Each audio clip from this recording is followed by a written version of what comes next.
Estamos aqui na nossa terceira aula para falarmos sobre aridez espiritual.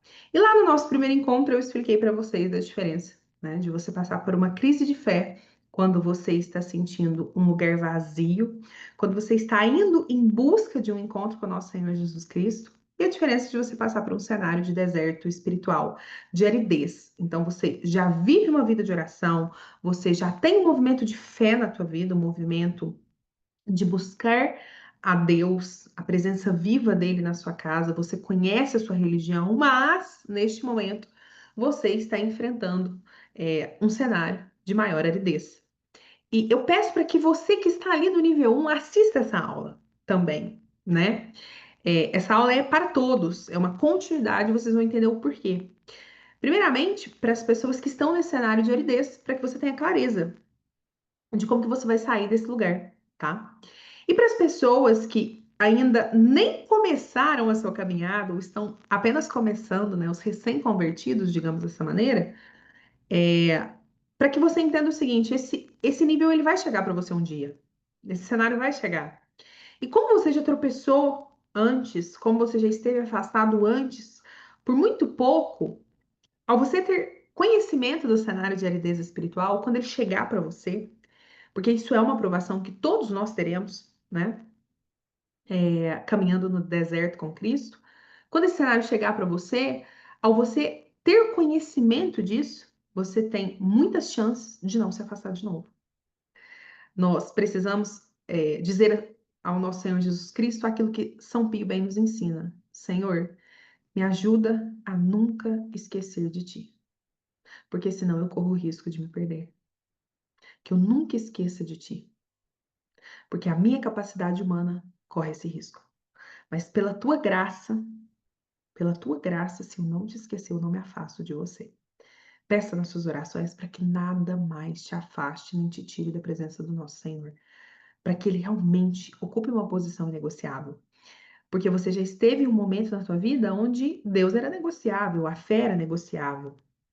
Você, inclusive, ao longo da sua caminhada, né, de resolução de crise de fé, vai sempre descobrir que você trocou Deus por tão poucas coisas. E a gente precisa descobrir isso. Porque quando a gente vai vendo as nossas trocas, né, igual aquele programa que antigamente tinha no SBT, né, que as pessoas entravam num tubo, elas colocavam um fone de ouvido, e aí a apresentadora falava assim: você troca um cheque de R$ 10.000 por um penico velho? E aí a pessoa, sim! Nós, em muitos momentos, fazemos isso com Deus, né? E é assustador o amor que ele tem enquanto nos espera, enquanto nos perdoa, enquanto nos quer de volta. A gente troca ele por nada e mesmo assim ele tem tudo para nos amar e continuar nos amando.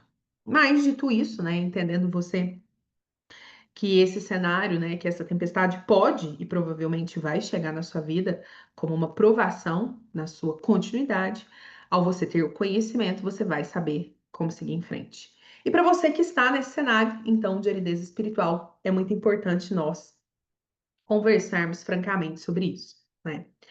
Quando nós estamos em um momento na nossa vida onde nós estamos absolutamente afastados da verdade, e essa verdade, ela esteve muito distante da nossa vida, e aí aqui é importante nós entendermos que não é a vida de oração, não é a religião, não é isso. Vocês já entenderam que realmente é o entendimento, é o quanto a sua razão ela é apoiada na verdade de Deus. Então, você pode ter estado dentro da igreja, mas a igreja estava completamente fora de você.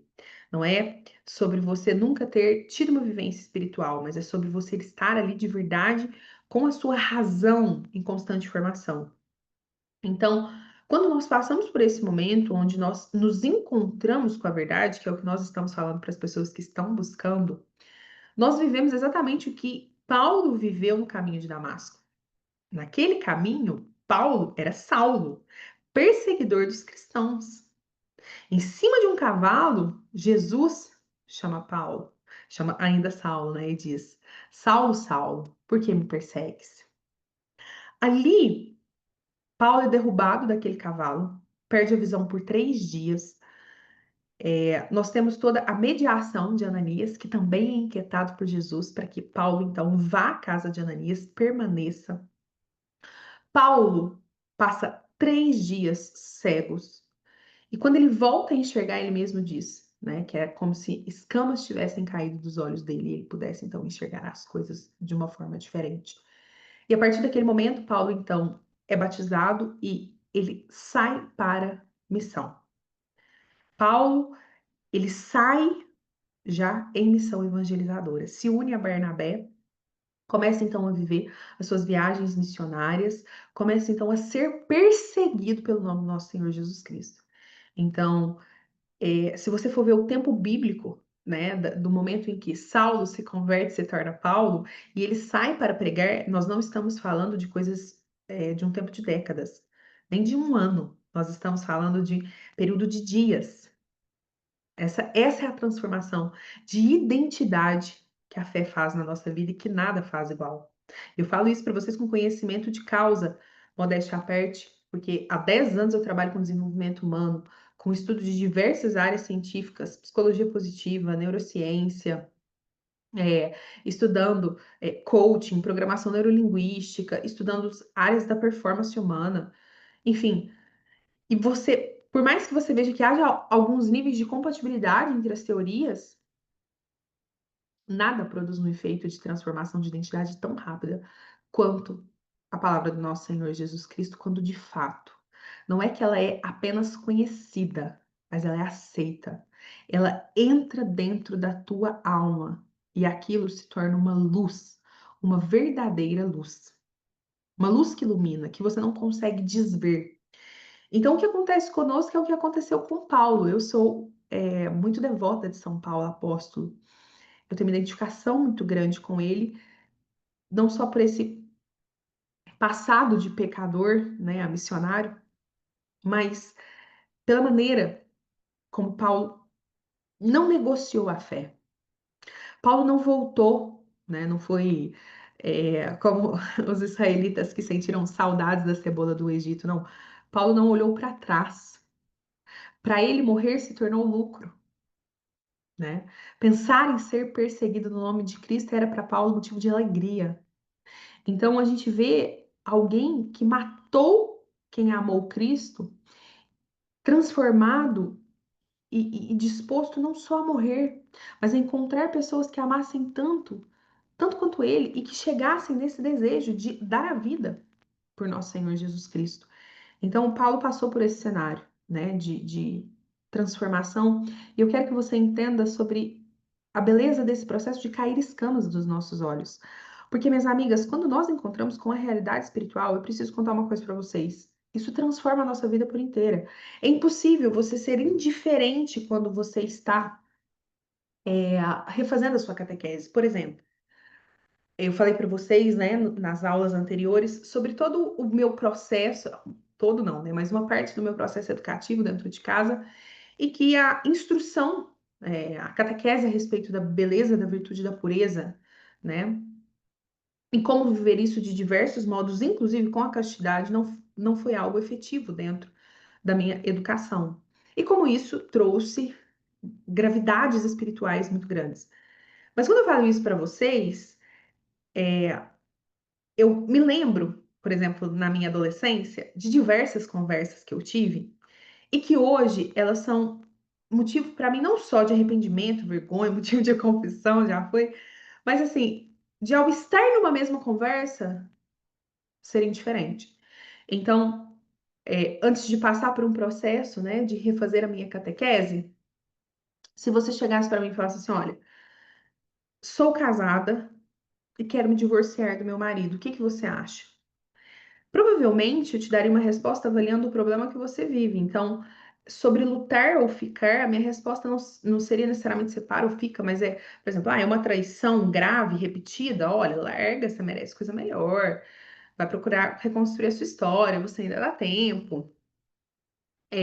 Se fosse uma coisa que naquele tempo, né, sei lá, com a régua que eu tinha de valores eu considerasse tolerável, sendo um conselho que uma pessoa me pediu, não dentro do meu trabalho profissional, eu falaria para essa pessoa: olha, luta, insiste, vai por aí, enfim. Eu daria conselhos baseados na instância da gravidade do problema, né? Hoje, se uma pessoa chega para mim e fala assim, Ana, eu quero me divorciar, a primeira pergunta que eu faço para ela é: você é casada na igreja? Primeira pergunta, me fala uma coisa, você é casado na igreja? Porque se você for casado só no civil, as alunas da comunidade Vida Inegociável sabem, né? Eu sempre falo, gente, namoro não é casamento, a gente não pode colocar o mesmo peso. Em um lugar existe sacramento, no outro não existe.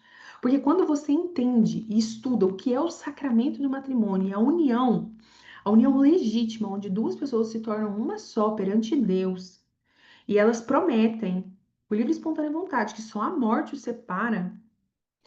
E quando nós estamos falando de pessoas que já, assim, quantas vezes pessoas chegaram para mim e falaram, Ana, me divorciei. E eu pergunto, você era casado na igreja? Então, e quais são as motivações dessa separação? Para ver, ó, tem como você buscar realmente uma nulidade para provar que isso não foi um casamento ou não?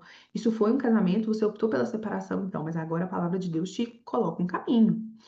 Então, olha para vocês verem o que que acontece. Aqui eu tô dando para vocês, assim, um espaço de tempo pensando em 5 anos, né? Se você conversasse comigo há 5 anos atrás, 2019, eu teria para você um certo nível de direcionamento baseado na gravidade do problema.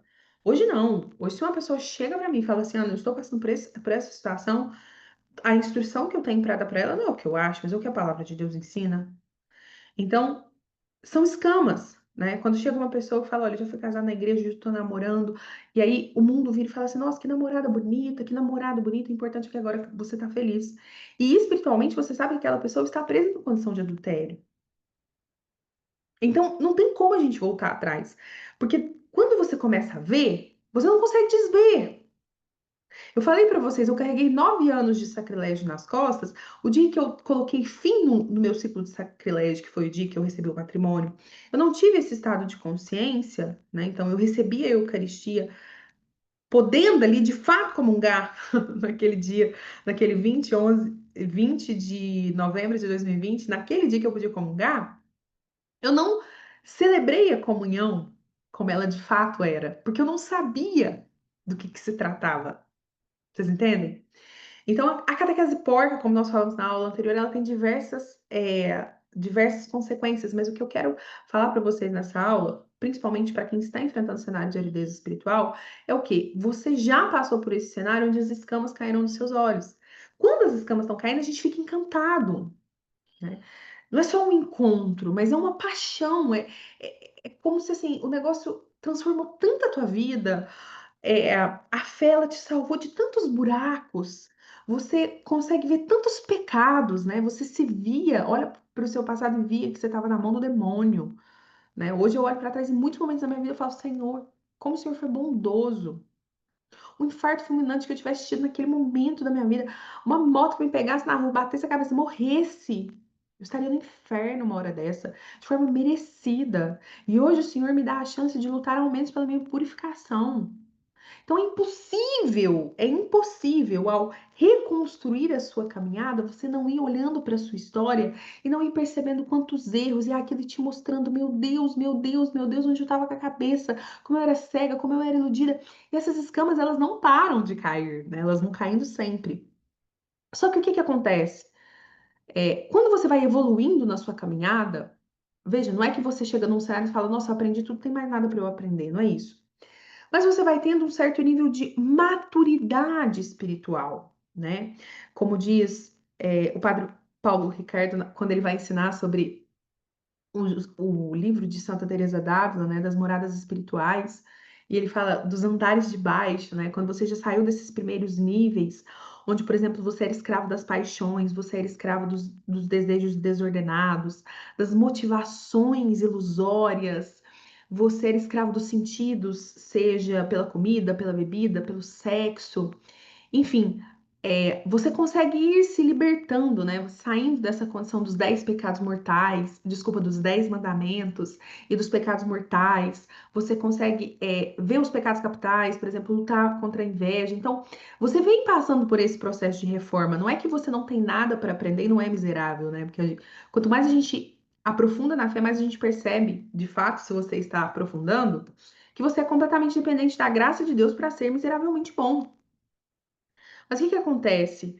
Você vai tendo ali um certo nível de maturidade, né? Igual eu falei para vocês na nossa aula anterior.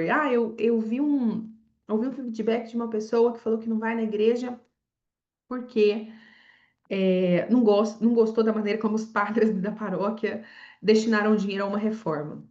Na hora que você escuta um comentário desse, você fala assim, gente, Senhor Jesus, ajuda essa pessoa a ouvir o teu chamado para que ela possa refazer a catequese dela. Ela não fala isso porque ela é má, ela fala isso porque ela não sabe. Você olha, por exemplo, para uma esposa que está ali batalhando para converter o marido, antes de ter uma caminhada de fé, né, quando você está no começo, você quer pegar as pessoas pelo laço, colocar no pescoço. Mas quando você tem uma maturidade de fé, você sabe que, por mais que dê a vontade de arrastar pelo laço, não é assim que você vai trazer ninguém. Por quê? Porque você já tentou arrastar pelo laço, não deu certo. Então agora você sabe que o processo de conversão de cada pessoa também leva um tempo, também tem uma experiência. E que se você não pode convencer pela fala, pelo uso da razão, você vai vencer essa batalha no silêncio, em vida de oração. Então, dentro desta caminhada, onde você, digamos assim, você está ali no nível, né, dos andares mais de baixo, parafraseando o Padre Paulo Ricardo, e você está vencendo aquelas lutas visíveis, as pessoas estão vendo que você está mudando, a fé está promovendo assim, uma transformação muito clara na sua vida de abandono das coisas do mundo, e gera esse encantamento, gera essa paixão, esse fervor de testemunho. Não é que isso passa pelo maligno, não é, porque você realmente vai amadurecendo. Aquele território que até então era desconhecido, ele iluminou a tua vida a tal ponto que ele trouxe tantas mudanças e agora você já consegue viver iluminado sobre a luz da verdade. Então a gente vai entrando em um cenário que pode ser muito perigoso, que é o quê? É você se acostumar com a graça de Deus. Então você já é uma pessoa que reza todos os dias e você sabe que a oração resolve, e aí você se acostuma a rezar de qualquer jeito. Você é uma pessoa que frequenta a missa, às vezes até mais do que uma vez por semana. E ali você já não vê mais a missa pelo valor do sacrifício, mas pela quantidade de vezes que se frequenta. Exemplo, o importante é ir 5 vezes na semana, é mais pelo número do que pela presença. Você já aprendeu o valor da confissão. E ali você entra para uma confissão porque você sabe que você deve confessar, e não porque você sente um verdadeiro arrependimento pelos pecados veniais que você pratica, porque os mortais, pela graça de Deus e pela busca da verdade de Cristo na sua vida, você já conseguiu sair. Então, a aridez espiritual, você chegar nesse cenário, gente, onde as coisas estão áridas, e assim, imagine você num deserto. No deserto, o que que você tem? Você não tem água, você tem comida, você tá sozinho, só vê areia, olha para um lado, vê areia, então você se sente sozinho, né? E nessa aridez você precisa fazer o quê? Caminhar, caminhar, caminhar para sair do deserto. E nesse cenário, o que que é o difícil? Não é você saber que você tem que caminhar, mas você continuar caminhando, porque você sabe que você tem que continuar caminhando para sair daquilo. Mas com fome, com sede, um calor, você seguir sem desistir, né? E o que que acontece? Quando você está no deserto, e isso aconteceu inclusive, né, com Cristo, quando nós olhamos para o momento onde o nosso Senhor Jesus Cristo é tentado por Satanás, se você abrir o Evangelho de São Mateus, vai estar lá toda a narração. Foi isso que o diabo fez com Jesus, né? A concupiscência dos olhos, a concupiscência da carne, a soberba da vida. Satanás vem e apresenta miragens, né? Então ele vai lá e mostra o mundo e o poder, fala: olha, se você se curvar diante de mim, isso aqui vai ser seu. E Deus fala: adorará somente ao único Deus. É, Ele sabe que Jesus padece de fome e fala: olha, transforma essa pedra em pão.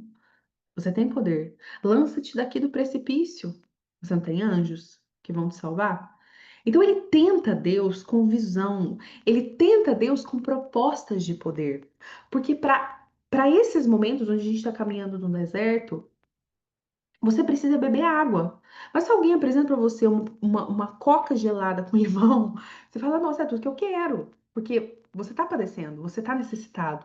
Então, nesses momentos de aridez espiritual, a gente chega nesse cenário, primeira coisa, porque você está passando por uma normalização de coisas que são santas e salvíficas. E o segundo ponto, não é só por essa normalização e esse costume com a graça, que é de um pavor horroroso, e a gente vai voltar a falar disso um pouquinho, mas é também porque nesse momento você pode ser facilmente enganado. Você pode ser facilmente desmotivado. E com isso, ao invés de ir atrás, né, da saída do deserto, você fica aí aceitando um monte de miragem, porque são miragens, né? São visões ilusórias que Satanás, que o diabo vem para tentar na tua vida. Então vamos lá. Primeira coisa que a gente precisa entender é o seguinte: sim, você está avançando nas moradas. E como diz é, o Padre Paulo Ricardo, quando nós estamos começando a nossa vida espiritual, nós queremos um processo de conversão. Mas à medida que você converte e se afasta dos pecados, você percebe que o sonho não é você abandonar a mentira, mas é você alcançar a santidade. É chegar no mais alto nível de uma vida espiritual e de uma via espiritual, né? Então nós temos aqui nesta terra, né, a vida purgativa, nós temos a possibilidade de, ao passar por essa via, que ela é uma vida que nos traz, né, a purificação dos nossos pecados, a gente tem a possibilidade, então, de ir para um próximo nível, que é o que? Uma vida de relacionamento, onde você começa a se relacionar com Deus. Só que não é porque nós estamos acostumados com algumas coisas, conhecemos a verdade, entendemos e tudo mais, que necessariamente isso significa que nós somos santos, porque nós ainda não somos. E que coisas que nos encantaram os olhos lá atrás, que arrancaram escamas dos nossos olhos, não continuarão, não deverão arrancar. Muito pelo contrário, né? A gente precisa alimentar a nossa capacidade de sempre se encantar com a graça e com a glória de Deus. Não é normalizar o que ele faz, mas é cada vez mais se surpreender e se deixar ser surpreendido pela graça divina. Para que a gente possa ir para o terceiro estágio, que é o mais difícil de todos, o mais elevado de todos, né? Que é a vida unitiva, que é quando você e Deus, o seu desejo nessa vida é que você e Deus sejam só um. É você viver unida a Ele, para amá-lo, para glorificá-lo. Estar com Cristo já não é mais sobre o que você recebe, o milagre que você tem, as orações que são atendidas, as orações que não são. Já não é mais sobre você alcançar um impossível, ver a conversão de uma pessoa, mas o seu desejo é estar com Ele, porque só a vida com Deus faz sentido e nada mais na Terra faz. E a gente precisa de muita evolução, gente, para chegar nesse lugar. E olhe lá, uma vida inteira de amor e oração, e pode ser que a gente simplesmente padeça. Quantas são as pessoas que acham que, nossa, fulano, ciclano, é, rezou uma vida inteira, sempre foi de igreja uma vida inteira e, portanto, está salvo? Não necessariamente. Não necessariamente. Um dos primeiros a chegar no banco da igreja é o capeta. Pelo contrário, ele é um dos mais interessados em estar ali para distrair as pessoas, para criar contendas, discórdia, instruir sacerdotes ao escândalo, ao pecado, fazer com que casais rompam, fazer com que as pessoas se desestimulem da fé, né? Nós sabemos que as portas do inferno, elas não prevalecerão, mas inclusive citando, né, o Evangelho de São Mateus, no momento em que o diabo tenta Jesus Cristo, nós vemos que Satanás conhece até as passagens e as escrituras da Bíblia. Então, os demônios conhecem Jesus, os demônios reconhecem que ele é Deus, né? Quando a legião é mandada para os porcos, os demônios não suportam a presença do nosso Senhor Jesus Cristo porque eles conhecem a verdade. Então, nós precisamos entender isso para que a gente entenda o seguinte: não é que eu sou evoluído bastante, o que está acontecendo comigo? Não. Pelo contrário, quanto mais você busca, mais você precisa se reduzir e não se elevar. A aridez espiritual é um convite para que a gente veja, depois de toda a graça que Deus nos concedeu, no sentido de conversão, resgate, perdão, reconciliação, libertação, para que você veja o quanto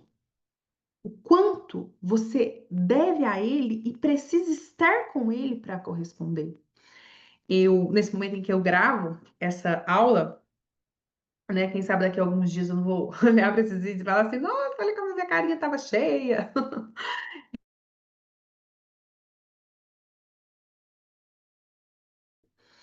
E todas as vezes que eu vou fazer um ultrassom, eu confesso para vocês que eu fico assim absolutamente emocionada. Todas as vezes, né? Somando aí 3 filhos, não sei quantos ultrassons já foram. Mas, nessa boa quantidade, né? Não tem uma única vez que eu não me surpreenda. Assim, que o negócio não mexe comigo, sabe?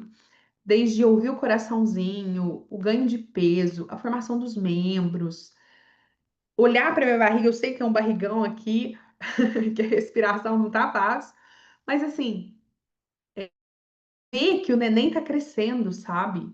E que nunca existiu da minha parte, do meu cérebro, um comando consciente. Meu Deus, eu nunca falei, hoje eu vou criar o braço da minha filha.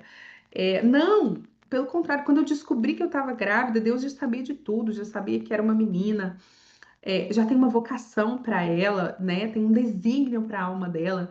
E eu tava lá pensando em possibilidades de nome. Deus está sempre à frente, a sabedoria dele é sempre muito maior do que a nossa. E aí você olha lá por aquela câmera que é difícil muitas vezes a gente captar o que a médica tá falando e fala, meu Deus do céu, quando a médica tá assim, ó, já tem olho, já tem boca, já tem isso, já tem aquilo, você fala, meu Deus, como pode tamanha perfeição? Então, eu uso essa metáfora para que a gente possa sempre, ao se deparar com testemunhos, milagres, histórias, ao invés da gente falar assim, Deus faz nova todas as coisas, mas que nós possamos falar, meu Deus, essa é mais uma coisa nova que o Senhor fez. É, Deus é o Deus do impossível, Senhor, mas esse é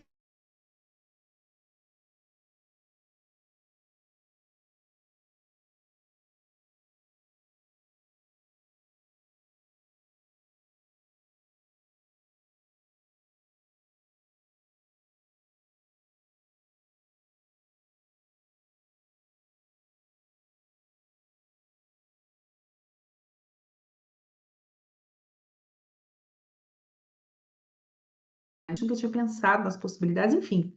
Os planos se mostraram muito maiores, muito melhores na vida de todos os envolvidos. E assim, nunca nada que a gente pensou, sabe?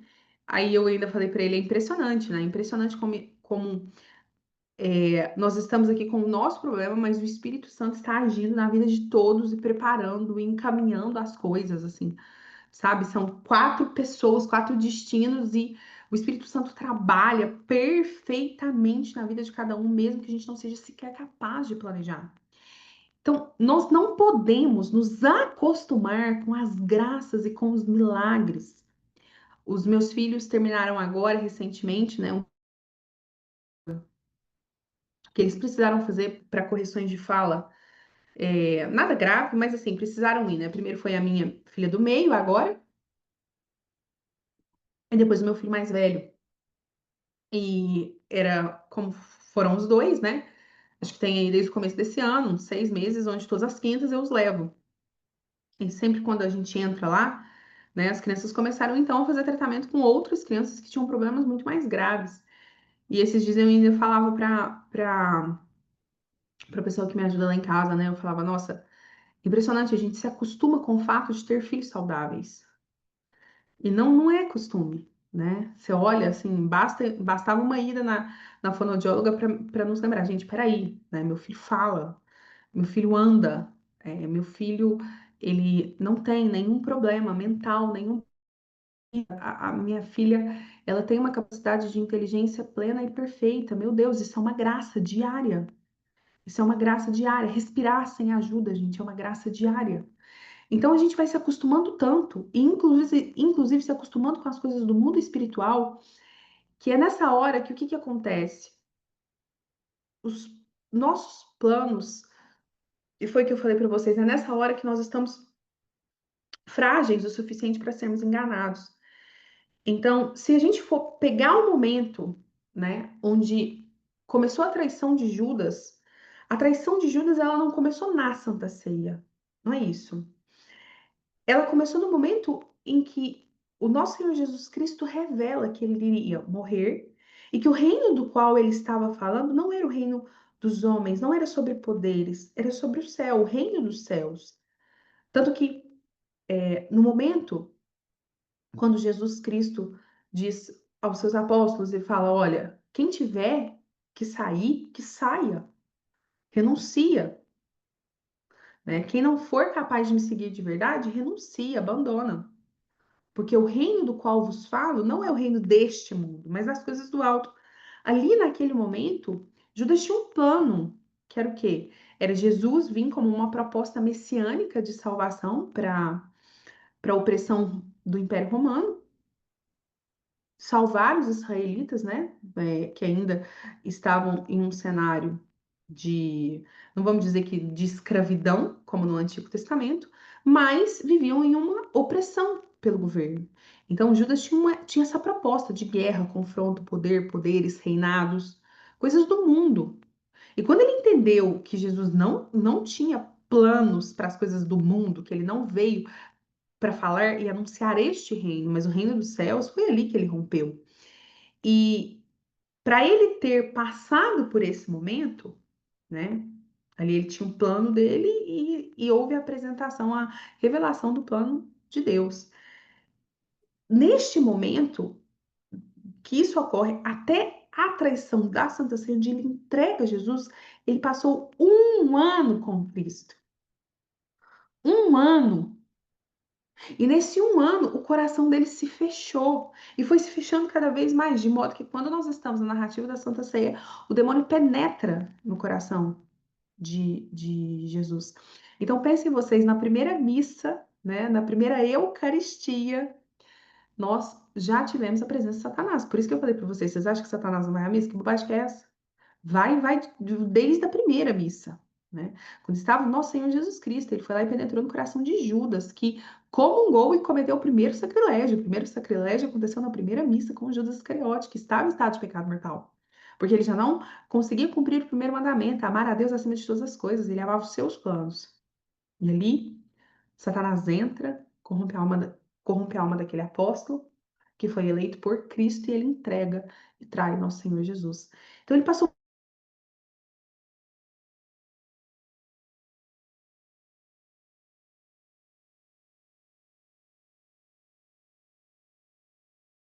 vocês. Não era só um cenário de crise de valores e crise de fé, claro, tormenta pelo maligno, mas é necessário vocês entenderem a aridez espiritual em que Judas caminhou nesse último ano, porque ele estava ao lado, em presença física do nosso Senhor Jesus Cristo, ouvindo pregações, acompanhando missões, sim, roubando a bolsa dos apóstolos, como a Bíblia bem nos narra, mas ele estava em presença do nosso Senhor. E durante a Santa Ceia, quando Jesus fala, olha, um de vós irá me trair, e João pergunta, Senhor, serei eu? Né? Os apóstolos, eles não duvidam de Deus. Desculpa, eles não duvidam de Jesus, né? Eles não falam assim, não, eu não sou capaz disso. Eles começam a questionar a própria índole, serei eu, serei eu, serei eu, sabendo que eles têm essa condição, né? Depois Pedro faz promessas as quais não consegue sustentar também, mas eis essa diferença. Pedro também passou por um cenário de aridez espiritual após a morte de nosso Senhor Jesus Cristo. Após a morte de nosso Senhor Jesus Cristo. Tomé passou por um cenário de aridez espiritual após a morte de nosso Senhor Jesus Cristo. Exceto a Virgem Maria, todos os apóstolos titubearam. Todos eles. E até Pentecostes, até que o Espírito Santo descesse sobre eles, Jesus por muitas vezes precisou se revelar e explicar o que estava acontecendo. Então, esse cenário de aridez espiritual ele não acontece, ele não aconteceu só com os apóstolos, eles vão acontecer conosco e pode ser que de repetidas vezes em diferentes instâncias. Mas nós precisamos fazer exatamente o que os discípulos de Jesus fizeram, seguir o movimento apostólico, que é o quê? É você continuar a buscar e principalmente intensificar não só o estudo da sua razão, mas para que você também consiga fortalecer a sua vida de oração, né? Ah, eu já sou íntima de Jesus, minha amiga. Você pode ser íntimo tanto que for. Intimidade com Cristo é sempre muito pouco perto de tudo aquilo que a gente pode alcançar num estado de santidade. Então, Senhor, vem, fica comigo, me ensina, não solta da minha mão. Jesus, eu estou fraquejando. Eu não quero acreditar em mentiras, Senhor. Não precisa me mandar sinais, não precisa me mandar consolação, não precisa me mandar sonhos, nada disso. Mas me ajuda a ser fiel no pouco, com tudo aquilo que eu tenho. jejua mais, fizeram. Opa, a gente teve um momentinho aqui, peraí. Pronto, minhas amigas e amigos, retomamos aqui a nossa câmera. Mas como nós estávamos falando, né, que sigamos os exemplos dos apóstolos, que é o quê? A continuidade, a constância. Então, ainda que Pedro tenha tido traições, né, ainda que ele teve um momento de desonra ao nosso Senhor Jesus Cristo, ao crer na ressurreição, mesmo titubeando, né, mesmo que ele tenha voltado a pescar homens, quando Jesus o chama, ele volta. E ele volta e se entrega, e se lança naquela linda cena da praia, né? Da tripla honra que Deus deu a Cristo e funda em Pedro, num homem que passou não só por essas traições, que titubeou na fé, que tinha o seu temperamento intempestivo, mas funda nele a sua igreja. Minhas amigas, um cenário de aridez espiritual é uma fase difícil, mas não se resume a uma vida espiritualmente difícil. E quando eu falo difícil, eu não estou falando de sofrimentos, eu estou falando aqui da sua intimidade com Deus e da sua proximidade. Santa Teresa d'Ávila diz, ela relata que Jesus, né, conseguiu falar com ela que os momentos onde as orações dela mais fizeram sentido era quando ela não queria rezar. Mas ela ia e rezava. Você consegue imaginar uma Santa Rita de Cássia, uma Santa Teresinha do Menino Jesus, um São Paulo, um São Pedro, um São João? Você consegue imaginar Nossa Senhora dizendo: Senhor, eu preciso te sentir. Dá para mim aqui um sinal. Ai, tô aqui rezando e parece que não acontece nada. Quanto mais eu rezo, mais problemas me aparecem. Você imagina essas palavras saindo da boca de Nossa Senhora, sabe? Então a gente começa a perceber a maneira como as pessoas tratam a fé. A fé não é sentido. A fé é sobre razão, é sobre você ter conhecido uma verdade e aquela verdade ter feito total sentido e ter tido completa adesão. E essa adesão não depende das suas emoções. Se hoje você está triste, você continua. Se hoje você está feliz, você continua. Se você está grato, você continua. Se você está revoltado, você continua, né? Quantas vezes as pessoas, algumas alunas já me perguntaram, Ana, mas depois que você buscou a viver uma vida de oração, você realmente acha que assim o seu nível de problema ou de estresse acabou? Não, gente, não acabou de jeito nenhum. Tem dia que assim, o palavrão tá aqui na boca. Mas sabe o que que muda? É que a gente fala assim, ao invés de sair xingando, você fala: recebe, Senhor, recebe essa raiva minha, recebe essa dor, recebe esse sacrifício, transforma isso em conversão, em salvação. Recebe esse problema, que eu passe ele, que eu te honre dignamente.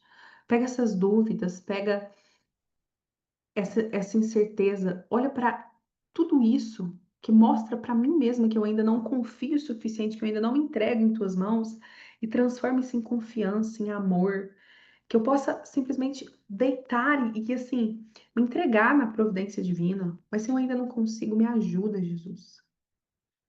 A gente vai começando a olhar para esses momentos onde falta ar no deserto, onde falta comida, falta bebida, onde você padece. E ao invés de você olhar para esses momentos e falar, meu Deus, que vontade, né, de ter o que essa miragem mostra, você fala, Senhor, só me ajuda a seguir em frente. Só mais um passo, mais um próximo passo e eu posso estar mais perto de vós. Pega toda essa dor que eu estou sentindo agora e transforma isso em ânimo. Transforma isso em ânimo. Eu falei para vocês que nós temos dentro, né, da nossa capacidade intelectiva humana a vontade e a razão. Desculpa, a vontade e a inteligência, e dentro da inteligência, a formação da nossa razão. E dentro da nossa vontade, nós temos os nossos apetites, né? E nós temos os nossos apetites sensíveis, que são os apetites os quais nós, né, sentimos e vemos a vida. E nós temos o nosso apetite irascível. E o apetite irascível é o desejo de você vencer o difícil, né? O desejo de alcançar um bem maior. Então, por exemplo, você está ali na faculdade, não está conciliando faculdade e trabalho, não está dormindo, não está tendo vida social, está tendo que sentar, estudar, abdicar de muita coisa. E o que te faz seguir em frente é o quê? Você saber que você precisa daquele diploma para que você possa trabalhar. Então, dentro de todos os bens temporários que você poderia ter agora, ainda que você não tenha um bem maior neste momento, você segue lutando para obter esse bem maior, né? Então, para que você vença e suporte o difícil. E no momento de aridez espiritual, nós não precisamos dos nossos apetites sensíveis. Nós precisamos aumentar o nosso apetite irascível. Olhar dentre todos os bens temporários o bem maior. E qual é o bem maior? É a santidade, é a salvação. Senhor, o bem maior agora não é receber consolação, não é ir em um retiro e ficar emocionada. Isso pode me ajudar. Mas se não ajudar, isso não significa que deu errado, que eu tenho que mudar de igreja, que eu tenho que mudar de paróquia, que eu tenho que mudar de religião. Porque eu estou aqui para procurar a salvação da minha alma. E se eu puder, nessa procura, ajudar outras pessoas, né? Apontar o caminho do céu para mais almas, se o Senhor me permitir isso, eu quero fazer. O bem maior de todos é você seguir em frente na sua caminhada em busca de salvação e transformação, ainda que você esteja em um cenário de aridez espiritual, ou se você acabou de receber uma das suas maiores consolações, porque realmente é muito emocionante. Mas se não for, cara, tá tudo bem. Às quintas-feiras, nas visitas do Santíssimo, por 2 vezes aconteceu em momentos diferentes, de ao chegar, num determinado período da tarde, por volta mais ou menos do final do dia, do lugar onde eu me sentei, eu via refletido assim no ostensório, onde estava Jesus Eucarístico, os quadrantes, não é quadrantes que falam, como se fossem os azulejos, né, que tem uma imagem. E uma vez eu até transformei isso num quadro, que eu estou gravando a aula aqui do escritório, mas esse quadro está na minha casa, está no meu quarto. A reflexão no próprio ostensório de Jesus eucarístico, Jesus partindo o pão. E uma outra vez, né, eu tive a belíssima cena de ver refletido no ostensório a Assunção de Jesus. Então, Jesus subindo aos céus, refletido no ostensório. Só que isso aconteceu por 2 vezes. Eu continuo indo todas as quintas. Gente, quão triste seria é, não deixar de ir por isso. Imagina, eu nunca mais vi, eu nunca mais. Sabe, você colocar fatores externos, colocar coisas que precisam acontecer para que você siga, para que você ame, para que você continue. Não é um problema nós passarmos por um cenário de aridez espiritual. Isso não significa necessariamente fraqueza na fé. Não significa que você fraquejou, que você necessariamente pecou. Né? Claro, pode ser que hoje vocês, mesmo caminhando na fé, você esteja hoje negociando com o pecado, mas não quer dizer que necessariamente é isso. Mas é esse silêncio. Jó passou por um cenário de aridez espiritual. A esposa dele falou: adora outros deuses, nega esse Deus. E ele não negou. Ele não negou. Ele seguiu suportando e amando, assim como Nossa Senhora, assim como os apóstolos, suportando e amando cada vez mais, suportando e buscando cada vez mais. E é isso que nós precisamos fazer. Se você precisa intensificar a sua vida de oração, e certamente você precisa, porque no cenário de aridez espiritual, o maligno vai te tentar para que você caia. Intensifique jejum, você sabe, você conhece a palavra, né? Existem demônios que nós só expulsamos através do jejum e da oração. Então, jejue mais, ore mais, leia mais, busque mais. Quanto mais as criaturas falarem, menos o Criador falar, mais suscetível você vai estar para que você caia em miragens pelo seu nível de cansaço e exaustão. Mesmo que você tenha que ir rastejando a Cristo, vá, porque é melhor ir rastejando a Cristo do que você estar, né, num carro blindado indo para o inferno. É melhor estar no desconforto com Deus do que estar em um falso conforto que te leva à perdição. Aridez espiritual não quer dizer que você não está salvo, nem que você não é santo, né? Nós temos a belíssima passagem da história de Santo Antão. Santo Antão, que viveu uma vida totalmente orientada para Deus, né? E em lutas, em combates físicos com o demônio, Depois de passar, depois de vencer, Santo Antão pergunta para Deus, né, onde o Senhor estava? E Deus responde para ele: Antão, eu queria ver você lutar. E é isso, né? Você também. Deus quer ver você lutar por amor a Ele, porque por muito tempo Ele lutou por você e você correspondeu muito pouco. Você passou a corresponder e agora é hora também de transformar toda essa aridez em prova de amor. Porque, como eu falei para vocês nas aulas anteriores, quem conhece a verdade não vai até a verdade pelos benefícios que ela traz, mas porque aprende que só é possível conhecer a verdade amando a verdade, e que essa seja a sua escolha. Transforma essa queda em um motivo de não só de retorno, mas de retomada, de continuidade. Não se acostuma com as coisas que são graciosas. Olha para os milagres divinos e permita-se ser surpreendida nas pequenas coisas. Não só nas causas grandiosas, mas nas pequenas coisas que acontecem todos os dias e prova o infinito amor de Deus. Seja no momento de silêncio ou seja em um momento de revelação. Ainda que os seus sentimentos estejam altamente elevados, e se você passa por um momento de sentimentos extremamente frios, bom, independente, que o seu amor não dependa do que acontece aqui fora, mas de uma decisão que nada te afasta. Nada te afasta mais do único lugar que Deus pode ocupar na tua vida e que é inegociável, que é o primeiro. Amar a Deus acima de todas as coisas, não depois de todas as coisas, ou quando as coisas estiverem fáceis e convenientes. Avalie essa aula e diga se fez sentido. Agora, nós falaremos de mais um passo importante, que é a forma como conduziremos a construção da nossa razão baseada na fé.